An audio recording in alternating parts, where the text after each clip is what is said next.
The tide beginning to push them over a little bit, and you can see at least 400 meters is now separating this field. They started just a little bit late, and I think the tidal effect is beginning to affect the way they're swimming this race. That's right. I think, David, as they move out into that treacherous middle part of the water, they're going to find that even more difficult. It is very, very important that they hit that slack time dead on. This gives them 30 minutes leeway to get across there, and that's going to be vitally important towards the end. If they miss that, then in the last few minutes they'll be finding themselves drifting away from the finishing point and having to fight against the ebb tide. So that's going to be very, very crucial towards the end. But as we pan back there's a lovely picture now, looking back over the field. Strangford there in the background. They're coming up to about the halfway point there, and they're really spread eagle, which just goes to show the importance of the swim. And I think that, David, is the chasing group. Yes, that looks like Glenn Cook in second position, closely followed by Van Zels from Holland. And it looks like Cook is really making a lot of the work. Van Zels just following him, but there's the leader, 50 meters in the lead, Garrett McCarthy from the United States. Now he's doing all the hard work. The rest of the field are having to follow him, so if he makes a little bit of mistake in his distance going for the jetty, the rest are going to make the mistake too. Lifts the head up to make sure the position is right. Very technically sound. Arms coming over, entering in front of the body, and there we can see the jetty where the swimmers are leading, and the tide is definitely pushing them over. McCarthy making sure he's keeping close to that canoe. In fact, that's not McCarthy, that's Glenn Cook in second position. McCarthy still with a good lead. Looking a little bit tired there. Van Zelst following his feet. An easy position for Van Zelst, just dragging off the lead swimmer.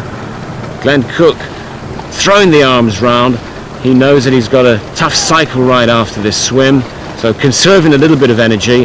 Very choppy in the middle of the lock here.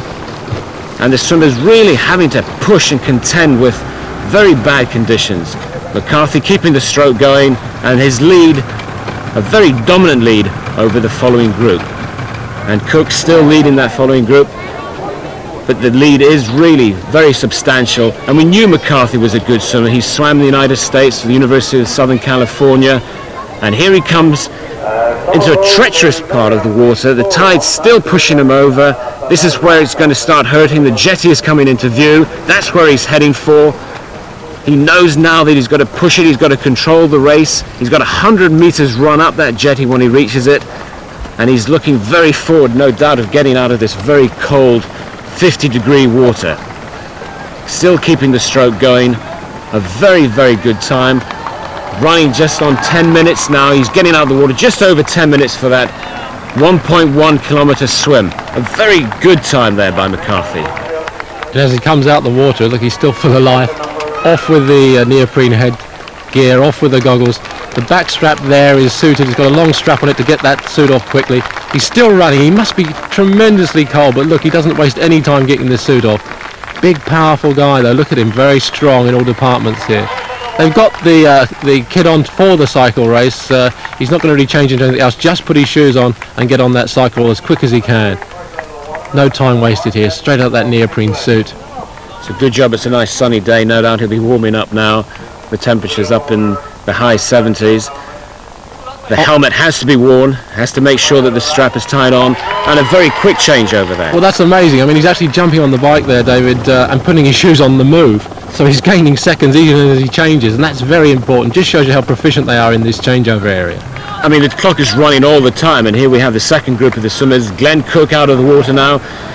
Numbness telling, trips a little bit over the steps. Van Zels in third position, and of course they get that off straight away. But there is the man in the lead, up the hill now. Garrett McCarthy from the United States, pumping hard, very modern bikes, all high-tech stuff. Glenn Cook in second position, numb feet there, a little bit slow, up the wall, or into the wall, and then now he goes on to the change on the bike. And he's a little bit slow here. Well, they're not as proficient, are they? But let's face it, some of these guys might be even tireder. We know that McCarthy is a strong swimmer, so these guys are probably at their worst event there. They're going to be a bit tireder, but they're making the best job they can of fastening the helmets down. Very important, has to be fastened. Safety is an important factor in triathlon, and they make emphasis on this. There's the shoes. They're fastened with Velcro fasteners. That stops cold hands having to fiddle with laces, things like that. They're not getting on the bikes and shoving them on. They're putting them on before they get on the bikes, and that's very important. Look at the size of those wheels, solid wheels at the back. They're all high-tech stuff, as you said, David, and now they're off on the second stage. And there's the first girl, yes, Vicky Lecombe, number 6, and she's not far behind the top men in this swim, so a tremendous swim by this English girl. Of course, she has swum at club level, a great swimmer, but that's Glenn Cook away on the bike, closely followed by Van Zelst and Richard Hobson. But that was a great swim by this girl, Vicky Lecombe. I think she'll know the same as Gareth McCarthy. They're the two strong leaders at the moment, but they'll know that that's their favourite event, David. I think they're going to know that they're going to be chased from now on in, and they'll want to make an impact on that swim because that's their buffer between them and the rest of the pack. Yes, because Sarah Coop in the girls is a great cyclist and a great runner, and she's going to be chasing Vicky all the way. And as the cyclists go around the corner, let's join Pamela, who's talking to Nuala McKibben, a former Irish international swimmer, and she's in one of the relay teams.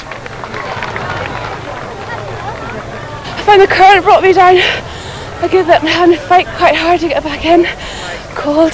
Did you manage to do any training swims before? Not really. I got the exit and tried it out yesterday. That was the first. I've been in the sea swim since the summer last year. I did a swim. No jellyfish today? I saw a few. Well, no jellyfish affecting the leaderboard. As expected, McCarthy in first position.